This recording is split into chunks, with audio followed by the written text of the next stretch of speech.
Welcome to Next Wave R&B, where we bring dope R&B artists to real R&B fans. Today, I'm honored to be in the presence of Lily Massie. Lily dropped her album yesterday, What Love Feels Like, Side A. So before we get to talking about the album, Lily, can you introduce yourself and tell us a little bit about your background? Yeah. What's up? I'm Lily Massie. I make R&B pop. I live in LA. I've been there for 5 years. And yeah, just working on music. So we love your music. The first song I actually heard from you was "On God," so that's my favorite. Still a classic to this day.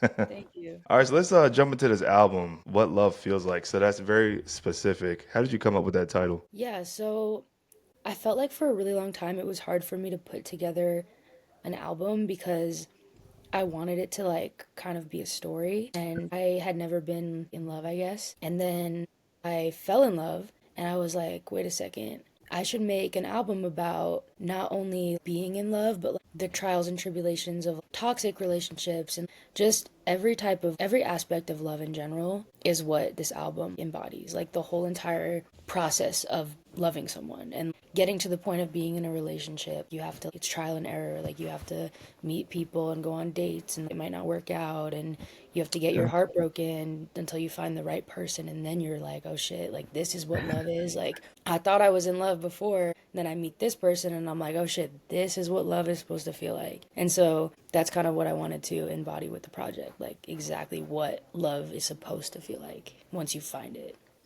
Man, that's dope. It's so true. Like I'm married. I only have my ring on right now. I took it off. So I definitely understand those trials and tribulations. I had my heart broken before I met my wife. Yeah, I was just so curious about that. I'm like, side A, what does that mean? So that's Yeah, and cool. there's gonna be a side B, that's why. Okay, all right. Now, was there any specific song on the album that challenged you the most? I think like creating, I would say Geronimo because I did Geronimo. not like that song for so long. Somebody wrote that song, somebody that I knew, because I write my own songs. That's But dope. a friend of mine wrote this song and he was like, this would be perfect for you. And I liked it with his voice and I was like, oh yeah.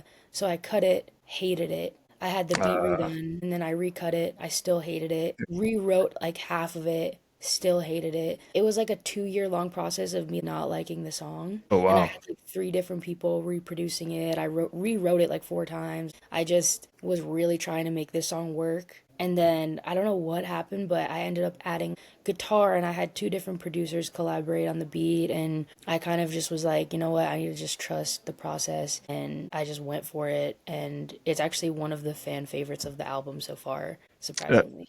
Well, that's what's crazy. Some of those songs that you don't think will be the best ones are the ones that everybody likes. Thanks for sharing that. How has your sound evolved from your previous projects to this project now? Yeah, I think my voice has matured a lot. I started making music when I was like 13 and I didn't really know what my sound was. Like I just started out songwriting as a rapper actually because I grew up on like 90s rap. I loved Dr. Dre and Yeah. Eminem and stuff like that. And then when I was a kid, I would just like write raps. And then I would like record them. Like they were good like writing, but like I was a terrible rapper. So I didn't pursue that.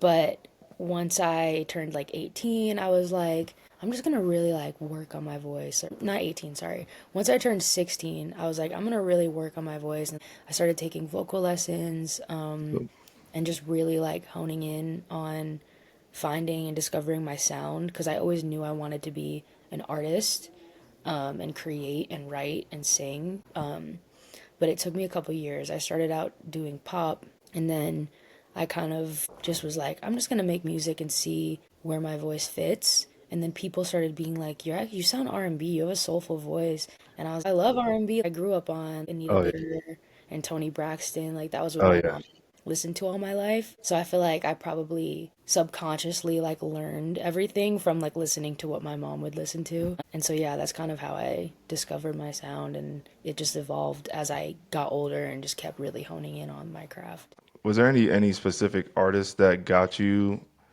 to sing R&B? Yeah, so it's funny, my favorite artist of all time is Ariana Grande, and obviously Oh, she makes okay. pop. Yeah. So once I kind of started, like once Kaylani became a thing, I was one of Kaylani's like first fans, I swear to God. Like when she first started popping off, I was obsessed with her.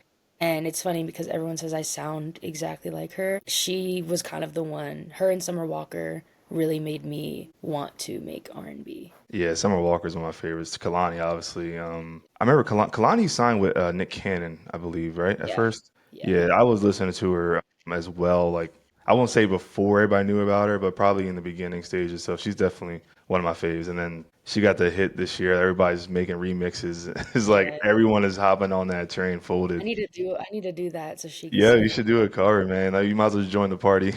Yeah.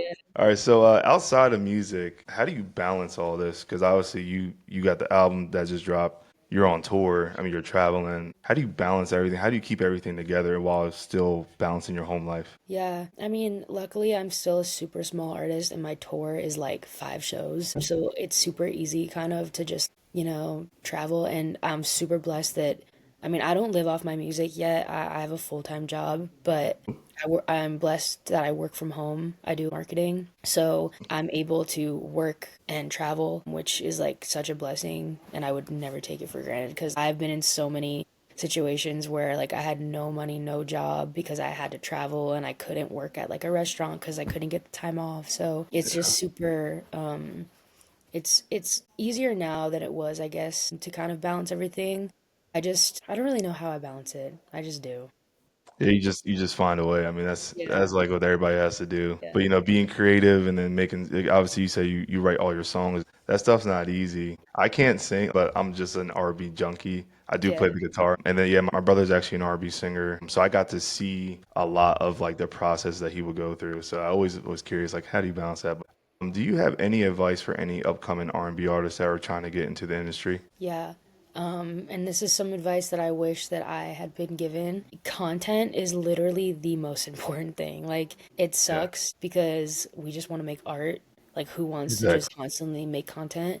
But I was at a point for years where I was super stagnant. I've been making music for like 12 years now and Oh, maybe even more. I don't even know. But I like could have so popped off already, but in all honesty, I was lazy with my content. And once I started getting on top of my shit with the yeah, content, I saw the benefit of it. So my advice would be do the thing that sucks, like do the thing you don't want to do yeah. because you're going to have to do it if you want to make it. And it's like the more you put it off, the older you're going to get. And then it's just like you're going to miss your opportunity. So that's my advice. That's some really good advice. I won't say you're a small artist, so you have a big following. Every time I post about you, I get a lot of reactions. So, Oh, really? but yeah, yeah, and especially after today, when I post a little bit of this clip, I know there's a lot of fans that follow you. Thanks again for taking the time to talk to me. I know you're so busy. Of And course. before we close, is there any last thoughts or messages you want to say? Well, thank you for your support. I always see you posting me. Oh yeah, I love it. And I'll just say stream the album, come to my tour, support. I know you're coming up to DC soon in Brooklyn, I think. Hmm. So I'm gonna try to make one of those shows, but definitely got to get up, take some pictures. We Yeah, love the for music. sure. We've been streaming it this weekend. Thanks again, Lily, for joining us, and I hope we get to do it again. Of course. Let's do it again. Come and slide